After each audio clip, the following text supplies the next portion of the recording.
የተልባ ዘይት ፀጉርን ያጠነክራል። ቫይታሚን ቢ፣ ቫይታሚን ኢ፣ ፕሮቲን እና አንቲ ኦክሲዳንት ስላለው ለፀጉሩ በጣም ቆንጆና ጠቃሚ ነው ማለት ነው። ቆንጆና የሚያምር ረጅም ፀጉር፣ ልስልስ ያለ ከለሩ የሚያምር ፀጉር እንዲኖራችሁ ከፈለጋችሁ፣ እንዳይረጋግፍባችሁ ከፈለጋችሁ ይህንን ዘይት ሰርታችሁ ልትጠቀሙት ይገባል ማለት ነው። አንዳንድ ጥናቶች የተልባ ዘይት ቆዳ እብጠትን፣ መቅላትን፣ ማሳከክን ለመቀነስ እንደሚረዱ ያሳያል። ዛሬ በጣም ቆንጆ የሆነ የተልባ ዘይት ሰርቼ ነው ማለት እንጂ የመጣሁት። ከዛ በፊት ለቤት አዲስ የሆናችሁ በቅንነት ቤተሰብ ሁኑ፣ ተቀላቀሉ ማለት ነው። ቻናሉን ሰብስክራይብ አድርጉት፣ ላይክም እያደረጋችሁ እንዲሁም ሀሳብ አስተያየታችሁን አስቀምጡ ማለት ነው። ሰላም ጤና ይስጥልኝ። ውድና የተከበራችሁ የኢክሩ ቤተሰቦች እንዴት ናችሁ? በያላችሁበት ሰላማችሁ ብዝት ብዝት ይበልልኝ።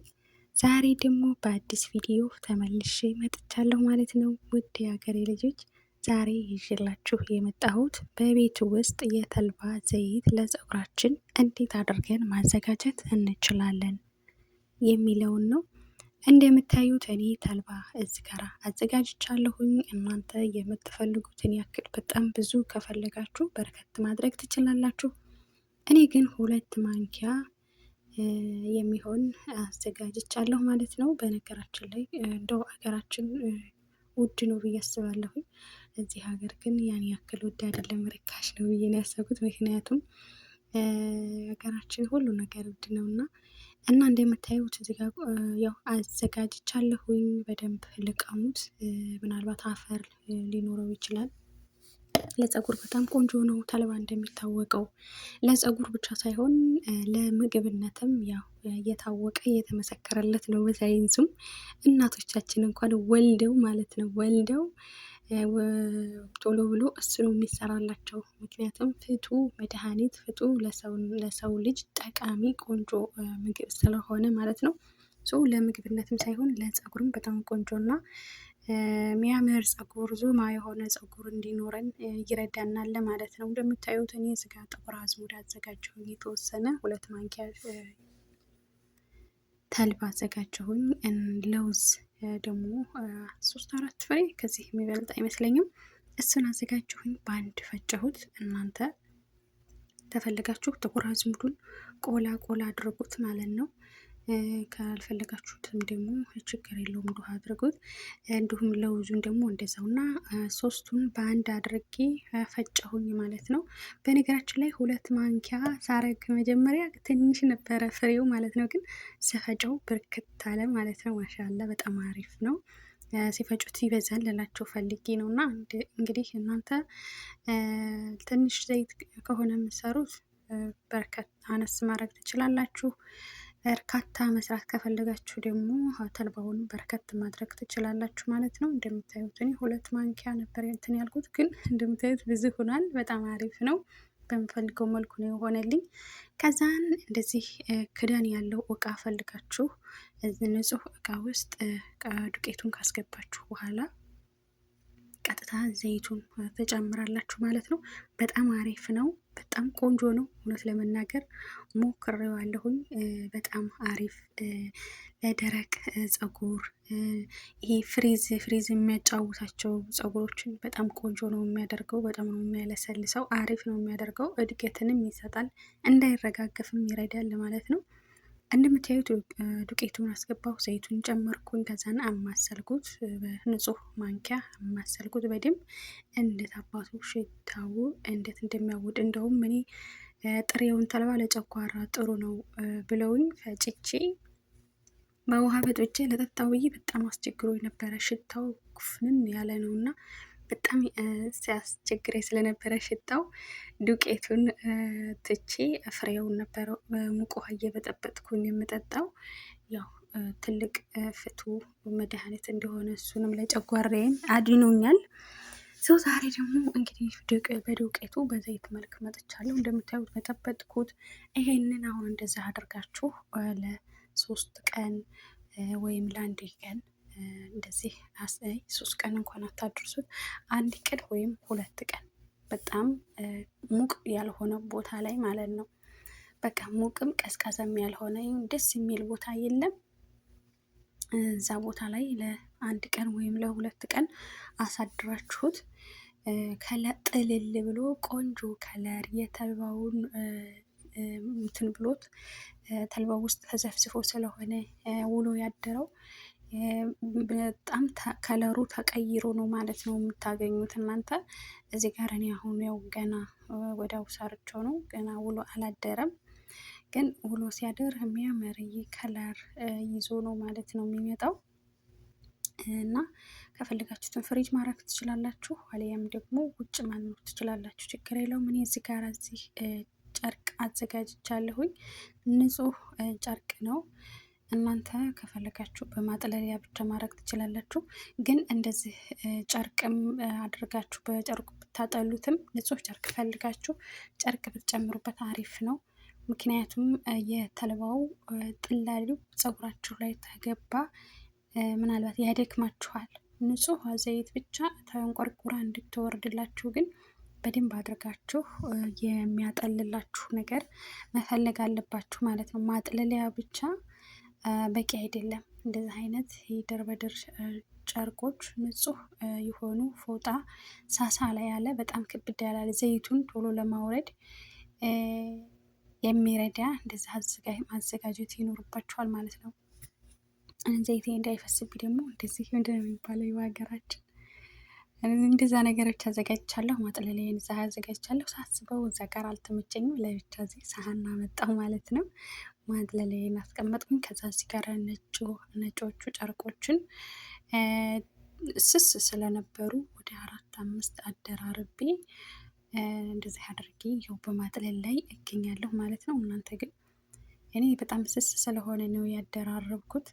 እናንተ ግን ጥቅጥቅ ያለ መካከለኛ፣ በጣምም ጥቅጥቅ ያላለ መካከለኛ ካገኛችሁ አንድን ብቻ ይበቃችኋል ማለት ነው። እኔ ግን ስለፈራሁኝ አንዱ አይታሰብም ማለት ነው። ከማጥለሊያው የባሰ ወንፊት ስለሆነ ዳብል አድርጌዋል ነባብሬዋለሁ ማለት ነው። ጨርቆቹን እንደምታይ ቆንጆ ሆኖ ምንም የተልባው ጥላሊ አልወረደም ከዘይቱ ውጭ ማለት ነው።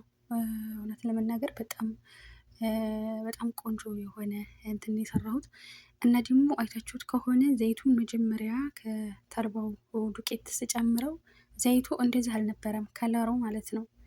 አሁን እንደምታዩት የሚያምር ከለር ደስ የሚል ከለር አንጥቶ ሽታው ራሱ እንዴት አባቱ እንደሚጣፍጥ በጣም የሚጣፍጠው ማለት ነው። እናንተ የፈለጋችሁትን ዘይት ማድረግ ትችላላችሁ። የፈለጋችሁትን የምትጠቀሙትን ዘይት ማድረግ ትችላላችሁ ማለት ነው። የወይራ ዘይት ማንኛውንም በቃ እናንተ ይሄ ለፀጉር ይሆነኛል የምትሉትን ዘይት መጠቀም ትችላላችሁ ማለት ነው። እኔ ግን የኮኮናት እና ሌላ ደግሞ የነጭ ሽንኩርት ዘይት አድርጌ ሁለቱ እናንተም የፈለጋችሁትን እንዳልኳችሁ የፈለጋችሁትን ማድረግ የምግብ ዘይት ሁላ ማድረግ ትችላላችሁ ማለት ነው። እና በምግብ ዘይት ካዘጋጃችሁት ደግሞ መመገብም ሁላ ትችላላችሁ ማለት ነው።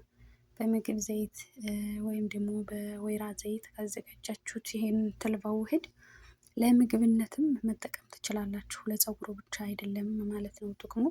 ላኪን ግን በፀጉር ዘይት ከሆነ ያዘጋጀ ነው ያው ለፀጉር ብቻ ነው የሚሆነው። በምግብ ነክ ዘይቶች ከሆነ ደግሞ ያዘጋጀ ነው ለምግብነትም መጠቀም እንችላለን። በጣም ቆንጆ በጣም አሪፍ። እንዲሁ በበፊት ዘይቱ ቀጭን ነው አይደል? አሁን ግን ውፍር ያለ በቃ ምን ልበላችሁ እንዴት አባቱ እንደሚያምር ማለት ነው። እና በጣም ቆንጆ የሆነ ዘይት እንደዛ አድርጋችሁ በቤት ውስጥ ከኬሚካል ነፃ የሆነ ባላችሁ ነገር ተጠቅማችሁ እንደዚህ ማዘጋጀት ትችላላችሁ። ለውዙን ከፈለጋችሁ እሳት ሞቅ ሞቅ ማድረግ ትችላላችሁ። ካልፈለጋችሁ ደግሞ ዝም ብላችሁ አብራችሁ ቁሉት፣ ማን ነው ስሙ ፍጩት ማለት ነው።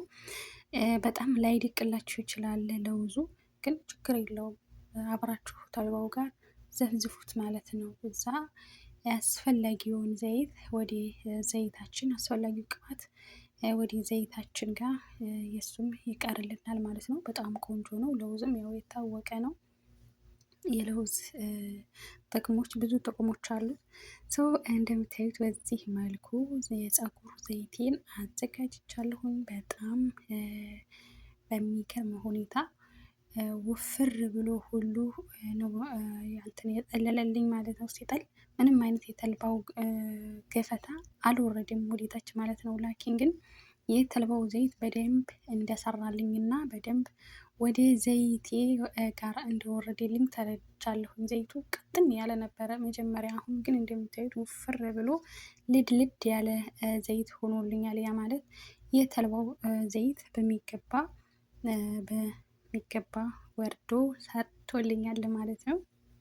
ያው መጀመሪያ ተልባውን በደንብ አድርጋችሁ መልቀም ይኖርባችኋል። የገበሬ ልጆች መቼም መልቀም አያቅታችሁም፣ የኔ ቪዲዮዎች ማለት ነው። ቆንጆ አድርጋችሁ ልትለቅሙት ይገባል። አፈር፣ ድንጋይ፣ እነኛ አላስፈላጊ አረሞች፣ ዋዥማ ምናምን ጥዬዎቹ የሉም እነሱ ሊኖሩ ይገባል። አለዛ ደግሞ ወንፊት ካላችሁ ጠቅጠቅ ያለች ወንፊት ካላችሁ እነኚህ ትንንሾች ጥቅቅኖች ቆሻሻ የሚባሉትን ያስወግድላችኋል ማለት ነው። እኔ በዛም መልክ አስወግጃለሁ። በእጅ ማንሳት ያለብኝን የሚያክል በእጅ አንስቻለሁ ማለት ነው። በጣም ቆንጆና አሪፍ ዘይት ሰርቻለሁ ማለት ነው። እንዲሁም ደግሞ ለምግብነት በጣም ቆንጆ ነው። አንዳንድ ዶክተሮች ተከታትላችሁ ሰምታችሁ ከሆነ ስኳርን እንዲሁም ደም ግፊትን የመቆጣጠር ኃይል አለው ይላሉ። እንዲሁም ደግሞ ለአንጀት ድርቀት ያለባችሁ ደግሞ እሱን ብትጠቀሙ በጣም አሪፍ ነው። በጣም መፍትሄና ትልቅ ለውጥ ታዩበታላችሁ ማለት ነው። ተልባ ለብዙ ነገሮች ጥቅም አለው። አይታችሁ ከሆነ እናቶቻችን አሁን ገጠር ላይ ሲወልዱ አንድ እናት ወለደች ከተባለ ተልባ ያስፈልጋታል። ተልባ በቤት ውስጥ መኖር አለበት። ከቻለች ትገዛለች ተልባ፣ ካልቻለች ደግሞ የሚወዳት ወዳጀው ዘመድ የሆነ የሴት ዘመድ ተልባ ከምርታቸው ላይ ይዘውላት ይሄዳሉ ማለት ነው። ሰው ከወለደች በኋላ ተልባ ተቆልቶ ተፈጭቶ ያ በገንፎ መጠቀም አለባት። ያ ደግሞ በውሃ ተሙቆ ልክ እንደ ሙቅ ተሙቆ ኩባያ እየተደረገ ማጠጣት አለባት። አንጀት ያጸዳል ይባላል። እንዲሁም ደግሞ እናቶች ደማቸው ሆዳቸው አይረጋም፣ አይቀመጥም፣ ያጸዳል፣ ያወርድላታል ደሙን ይባላል። እና እናቶቻችን እንኳን ራሱ በባህላቸው ተልባን በዚህ መልኩ ሁሉ ይጠቀሙታል። በጣም ነው የሚያደንቁት። ለቆንጆ ነው በጣም ለሰውነት ማለት ነው። እንደምታዩት ቆንጆ የሆነ ዘይት ሰርቻለሁ። በዚህ ወይኔ ተልባ እጠቀማለሁ። ተልባ ከቤቴ አይጠፋም ማለት ነው። አሁን ለፀጉሬ መጠቀም ጀምሬያለሁኝ። በበፊት ግን ለጨጓራ ወይም ደግሞ ለቦርጭ አሪፍ ነው በሚል አስገዝቼ እየተጠቀምኩ ነበር። ጨጓራዬ ላይ በጣም ትልቅ ለውጥ አይቼበታለሁኝ። ጨጓራዬ አስተካክሎልኛል። በጣም ነው ያስተካከለልኝ። እውነት ለመናገር በጣም ፈርቼ ነበር። አንዳንድ ጊዜ ህመሞች ተነባብረው ሲመጡባችሁ ትፈራላችሁ፣ ትጨነቃላችሁ አይደለም። እኔ ግን ከሐኪም ቤት ሄጄ ያመጣሁት መድኃኒት ብዙም አልጠቀመኝም። ላኪን ግን በተልባው ትልቅ መፍትሄ፣ ትልቅ ለውጥ አይችበታለሁ። ይህ ልበላችሁ የጨጓራዬ ህመሜን ሲያስታግስልኝ ወይም ደግሞ ጥሩ ለውጥ ሲያሳየኝ ኪሎዬን ራሱ በጣም ነው ያወረደው ማለት ነው። በነገራችን ላይ አብዝታችሁ የምትጠቀሙ ከሆነ ኪሎችሁ በጣም ይቀንሳል፣ ቦርጫችሁ በጣም ነው የሚቀንሰው ማለት ነው። እኔ ግን እንኳንም ኪሎ የቀነሰ እንኳንም ቦርጬ ሄደ ሲበል ጥርግ ይበል ማለት ነው። ግን እንኳንም ጨጓራዬን ተሻለኝ ማለት ነው። እና በጣም አሪፍ ነው ተልባ። ሰርች አድርጉ በየትኛውም ቦታ የተልባ ጥቅም ብላችሁ ሰርች አድርጉ። ለምግብ ምን ያክል ነው ብላችሁ ለፀጉር ምንድን አድርጋችሁ ሰርች አድርጉ ማለት ነው። በጣም ብዙ ጥቅሞች አሉት ተልባ። ካንሰር እንዳይመጣ ይከላከላል። ስኳር ያለባቸው ሰዎች እሱን የሚጠቀሙ ከሆነ ወደ ላይ ከፍ እንዳይል ያደርጋል። የደም ግፊትም ያለባቸው ሰዎች እንደዛው ማለት ነው። እና በጣም አሪፍ የሆነ ምርጥ የገበሬ ምርት ኑሩልን ማለት ነው። አባቶቻችን ሰምታችኋል፣ ኑሩልን ማለት ነው። በጣም አሪፍ የሆነ በነገራችን ላይ በጣም ብዙ ነገሮች እንደዚህ እንትን የማይመስሉን ላኪን ግን ለሰውነት በጣም ጥሩ ጠቃሚ ቆንጆ የሆኑ ምርቶች አሉ። ግን በቃ ሳናቃቸው አንጠቀማቸውም። ጥቅማቸውን በደንብ ሳናስተውል በደንብ ሳናቅ ብዙ ነገሮችን አንጠቀምም እና ዛሬ እንግዲህ ይዤላችሁ የመጣሁት ቪዲዮ ይህንን ይመስላል። ለቤቴ አዲስ የሆናችሁ በቅንነት ቤተሰብ ሁኑ፣ ተቀላቀሉ። ዘይቱን እናንተ መታጠብ በፈለጋችሁ ሰዓት ተቀብታችሁ ለ1 ሰዓት ለ2 ሰዓት ካቆያችሁት ከዛ በኋላ ታጠቡት ማለት ነው። ላያችሁ ላይ ለረጅም ሰዓት መቆየት አይጠበቅበትም። ፀጉራችሁን ስትቀቡ ደግሞ ማንኛውንም ቅባት ስትቀቡ ቅሉን አይደለም በደንብ ማራስ ያለባችሁ። መጀመሪያ ቅባት በደንብ ሊጠግብና በደንብ ቅባት ልንሰጠው የሚገባው ዛላውን ነው። ዛላውን በደንብ አድርገን ቅባት ልንቀባው ልንሰጠው ይገባል። ከዛም በተረፈ ደግሞ በደንብ አድርገን ትሪት ልናደርገው ይገባል። ማሳጅ ልናደርገው ይገባል። በደንብ አድርገን ቅባት አናቱን ዛላውን በደንብ ልንቀባው ይገባል። ዛላውን በሚገባ ሁኔታ የማንቀባው ከሆነ እንዲሁም ደግሞ ፀጉር ቅላችንን ማሳጅ የማናደርገው ከሆነ ትሪት የማናደርገው ከሆነ የፈለገን ነገር ቢሆን ፀጉራችን አያድግም። ፀጉራችሁ የሚረጋገፍ ከሆነ የሚረግፍ ከሆነ እንዳይረግፍ ማስቆም አለባችሁ። እንዳያድግ እሱ ነገር መቆም አለበት በመጀመሪያ ማለት ነው። እና እንደዚህ አድርጋችሁ ያው መጠቀም ትችላላችሁ ማለት ነው። እንደምታዩት ቆንጆ ዘይት ሆኖልኛል። በጣም ነው ደስ ያለኝ። ከዚህ ኢንሻላህ ከዚህም በኋላ ደግሞ ጥሩ ቪዲዮዎችን ይዤ እንደምመጣ ተስፋ አደርጋለሁኝ። እስከዛው ለቤቱ አዲስ የሆናችሁ በቅንነት ቤተሰብ ሆኑ፣ ተቀላቀሉ፣ አበረታቱኝ ማለት ነው።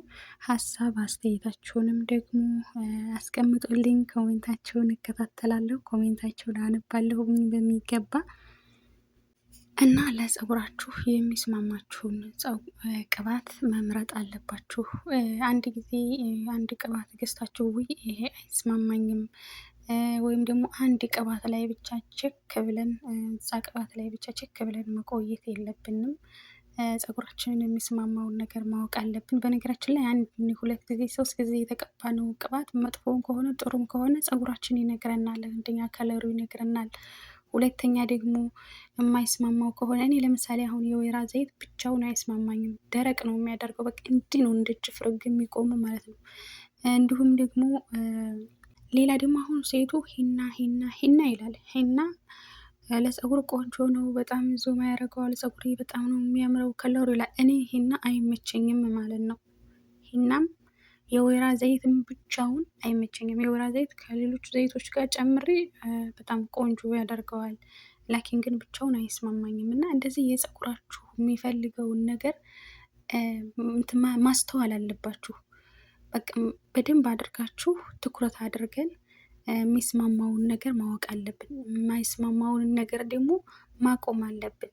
ወይም ደግሞ ይሄ ነገር እኮ አልተስማማኝም ብላችሁ ካሰባችሁ ያን ዘይት በጣም ብዙ ከሆነ ከሌላ ዘይት ጋር ጨምራችሁ እንደዚህ አይታችሁ ቪዲዮዎችን አይታችሁ ከሌሎች ዘይቶች ጋር ጨማምራችሁ ሌሎች ግብአቶችን ጨማምራችሁ ሰርታችሁ ያንን ዘይት እንዳይደፋ ማድረግ ትችላላችሁ። የፀጉራችሁ የሚፈልገውን ነገር የማይፈልገውን ነገር የሚፈልገውን ማወቅ አለብን በመጀመሪያ ደረጃ ማለት ነው። እንግዲህ ዛሬ ይዤ የመጣሁትን ቪዲዮ ይሄን ይመስላል። ስለነበረኝ ቆይታ ከልብ አመሰግናለሁኝ። በሌላ ቪዲዮ እስከምንገናኝ ሰላም ሁኑልኝ። ላይክ ያላረጋችሁ ላይክ አድርጉ። ለቤቱም አዲስ የሆናችሁ ደግሞ ቤተሰብ